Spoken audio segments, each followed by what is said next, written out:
All right. Well, we're going to throw this other saw on today. What was the title of this video going to be, David?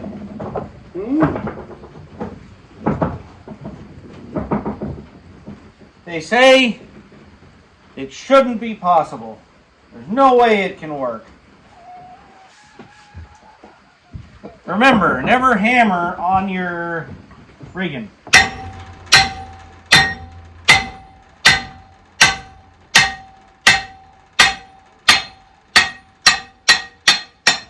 Hammer on the wrench you're using on your rigging.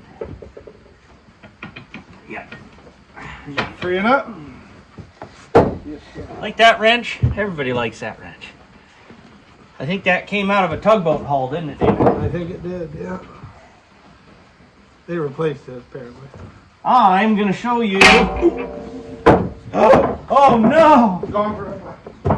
My nut! I'm going to show you something that just shouldn't be. I've been told by every source that it's not possible that this is the way this is. Take a look at this collar. This is the loose collar. Take a look at that, huh? There's no interior void.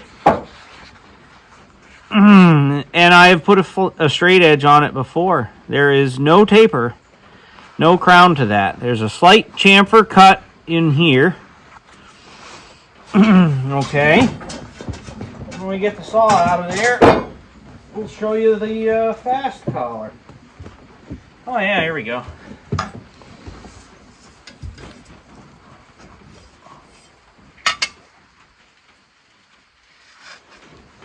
I don't know if you can see that.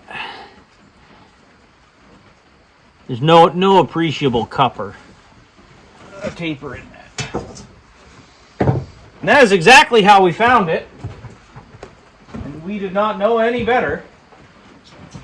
And this is what we've been running all this time. Now, would this mandrel and collars run a bigger saw than a 48? Maybe not.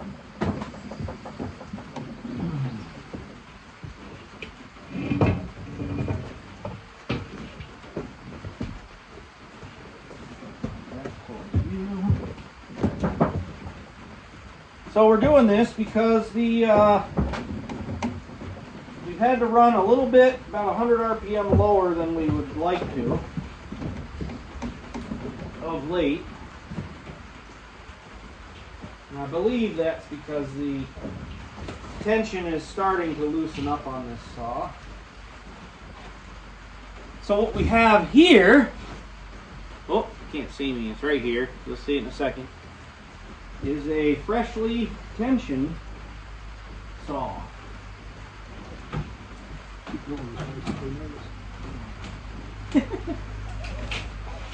Huh?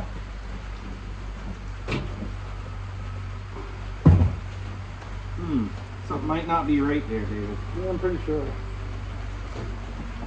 Why does it look smaller? Hang on to that for a second. You got it? Yeah. I'm going to bring you in here so you can get a kind of a look at this. And so here's the fast collar. There is a slight void. Right here is a recess, but you can see that big rim there that it sits on. Dowel pins. That's all there is to it on this one. I guess this is probably the best view for you.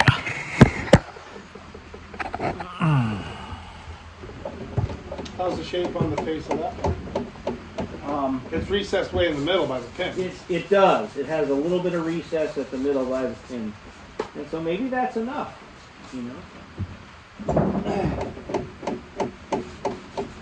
Was there a paper collar that would put you in some of them for flexing? You can actually make up for that lack of taper with paper shims. Pirouette now? Yes. That's the best way to do that. I just pick it up, put it down 90?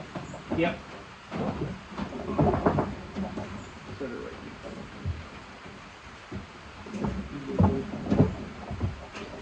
You're not very good at this, Dan. Me. I'm not.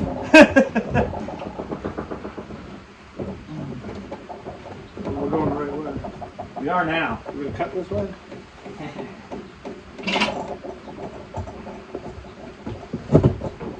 Whoop. We got closer. Let me get in there. Just getting the dowel pins lined up. Ready? Yep.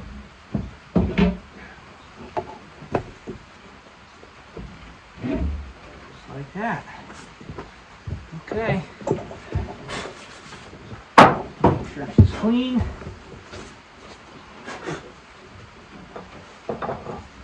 And so,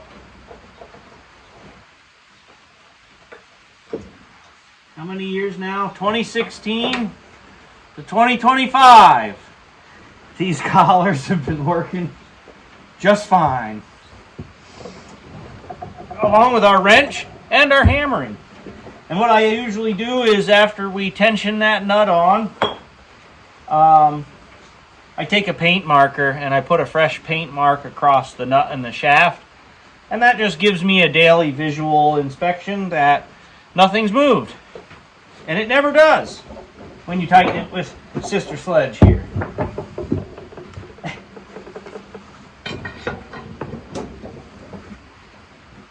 Hand tight.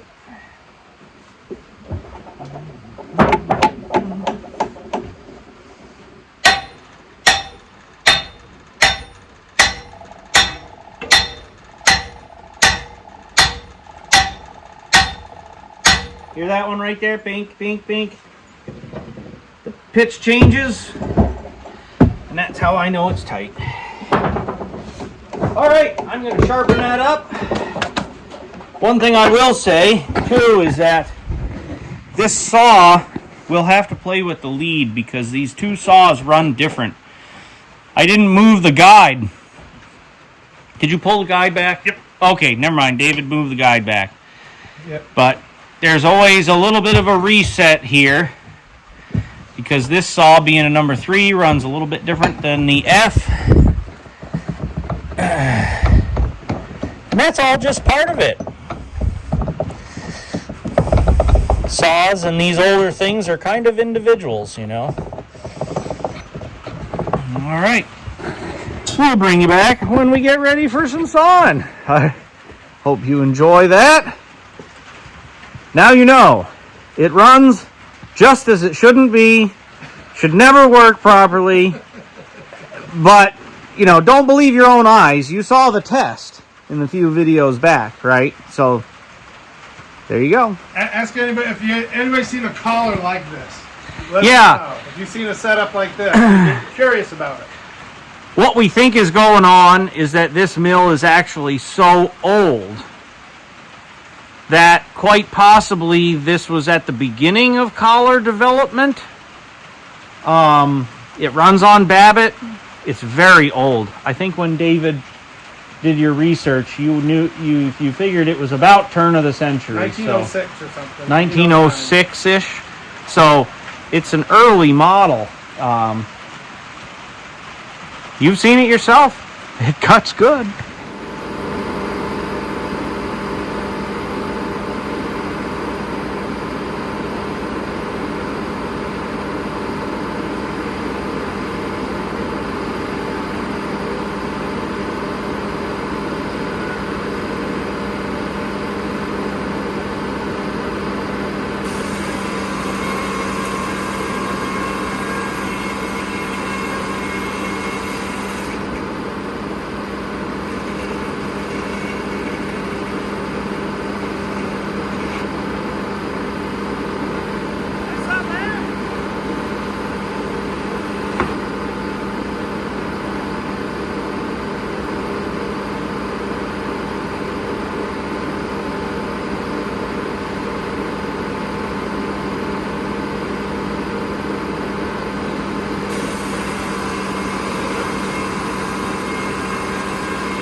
happens just that quick.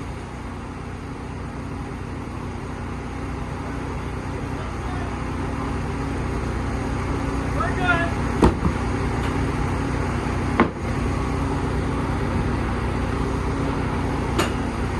What a good team.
really runs nice and true. This is my favorite saw out of the two. I like this number 3. I think it cuts far smoother and better.